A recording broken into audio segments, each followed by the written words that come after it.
2 సంవత్సరాలే ఈ రోజు కానీ లోటు కానీ ఈ అభివృద్ధిగా కానీ ఐటీ రీతిలో కనీ అడిగి ఎరగని రీతిలో అభివృద్ధి జరిగిన బాధ్యత నన్ను తీసుకుంటా. మీ అందరు నమ్మితేనే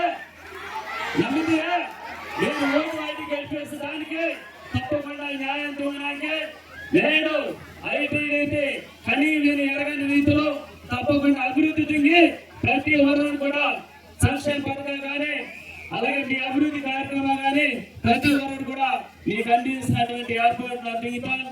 మీరందరూ కూడా ఇక నుంచి ఏ సమస్య బతకాలి సరే ఐటీ రీతి ఒక రోజు వాడతాం.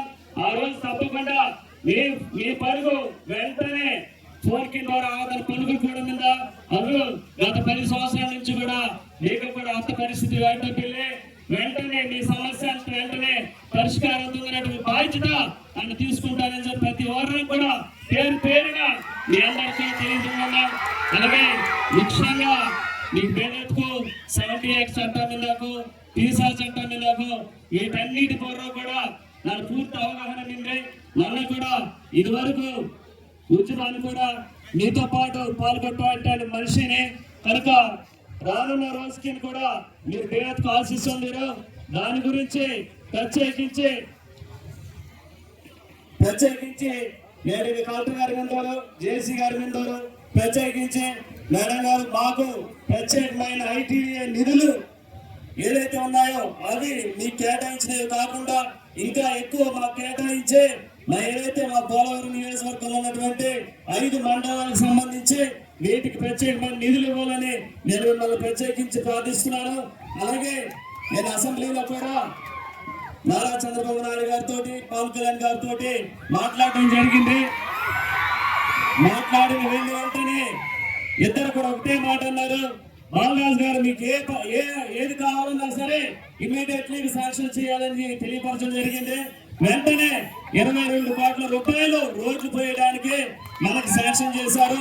అలాగే ప్రత్యేకమైన పంచాయతీకి సంబంధించి ప్రత్యేకమైన నిధులు సీసీ రోడ్లు కానీ అలాగే డ్రైనేజీ వ్యవస్థ కానీ లైట్లు కానీ మంచినీటి వ్యవస్థ కానీ ఇవన్నీ కూడా మన ఏదైతే ఎన్డీఏ ప్రభుత్వం ఉందో డ్యూటే ప్రతి నారు కూడా మన శుభ్రంగా మందనాడుగు తుంగనాడుగు ప్రభుత్వం కూడా నన్ను ముందుకు తీసుకొస్తుందా. తప్పకుండా ఏదైతే మన గిరిజన సమస్య ఉందాకో వీటి కొరకు అసెంబ్లీ అయితే తప్పకుండా తిరిగి ఆ సమస్యని కూడా పరిష్కారం తుంగనాడుగు బాధ్యతను తీసుకునే ద్వారా ప్రతి ఒక్కరికి తెలియపరుచుకుందాం. అలాగే టీసా చట్టం ఉంది. టీసా చట్టం ప్రతి నాటే ప్రెసిడెంట్ పొందవాలి, అలాగే వైస్ ప్రెసిడెంట్ పొందవాలి. ఆ టీసా చట్టం అమలు తొక్కుతే చట్టం కనుక తప్పకుండా ఆ చట్టത്തിന് అమలు తొక్కడానికి తప్పకుండా నా చర్య తీసుకుంటాను.